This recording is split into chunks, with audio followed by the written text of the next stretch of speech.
Sorry for the break in transmission. Welcome to Focus on Liberia. I'm the West African correspondent Edward Amara. Welcome to the latest news update, especially on Liberia. We are going to also touch on Guinea, especially about 6 people that were left dead when Guinea uh, played and maybe hit two against her opponent with the notion that she's definitely going to qualify the retaliation. Or maybe there are people reaction to the euphoria left around 6 people dead in the capital, Conakry. Today we are going to analyze a special report on Liberia.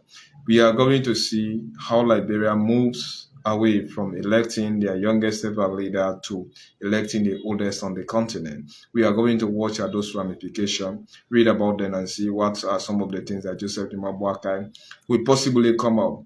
Then also we are going to watch at the situation where the newly president-elect was unable to complete his swearing-in ceremony speech when some people definitely think that he's ill because when campaign time we are definitely going on, one of the key factors that we have been discussed or issues during his campaign time was that the guy is ill.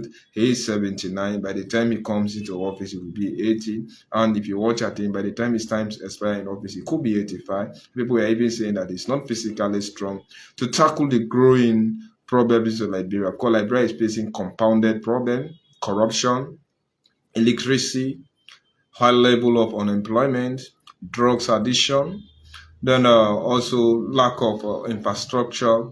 Then you can even see there is no yardstick of development that are actually found in Liberia. And since the civil war that lasted into Liberia about 11 to 12 years, it killed over 250,000 people.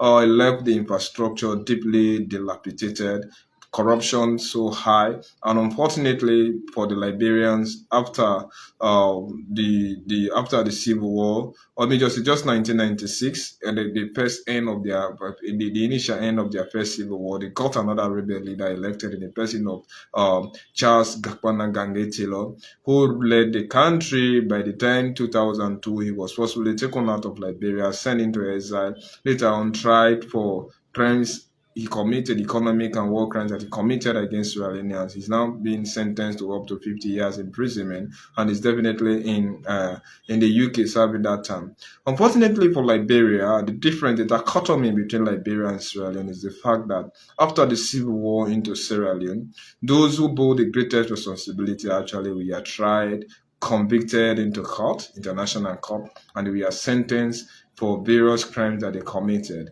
Liberia did not adhere to the presentation or the submissions or recommendation of the Truth and Reconciliation Commission. Rather, they decided to let bygone be bygone, maybe just like the Nelson Mandela mentality into South Africa. That did not actually help. It established former warlord into power, and people who think that violations of human rights was definitely their right because after a series of crimes that they committed against innocent Liberians, they contributed to the destabilization of the country, derailing the economy, killing people, maybe just destroying the entire infrastructure, both human development and also infrastructure development came to a standstill. Everything became stagnated. So it was so appalling.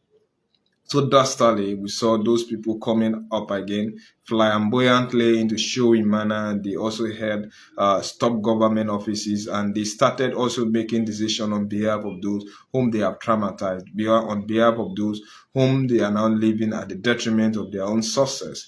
Ellen Johnson Chevy took over. Everybody was expecting like Ellen Johnson, like Charles Taylor wouldn't have actually supported the mentality of the Truth and Reconciliation Commission. Reason being, she is not also like a saint into what happened into Liberia. Some people even can consider her time as a warlord, and she also had good affiliation with an innocent man, arguably, who did not physically involve into the war, although he served on several. He is one of the oldest serving minister into Liberian government.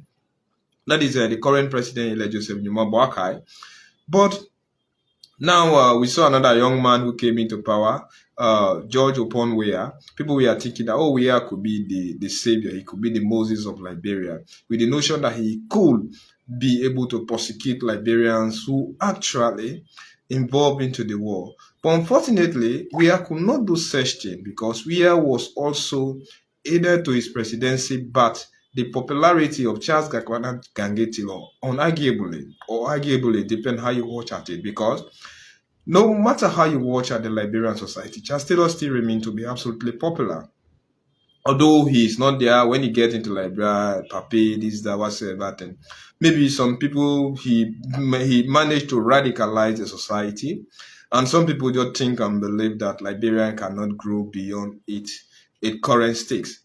And unfortunately, because no precedents we are set, no precedents we are which pieces of precedents was well pieces. Let me just like a very, very strong precedent could have been set after the Civil War. Those who bore the greatest responsibility could have been prosecuted.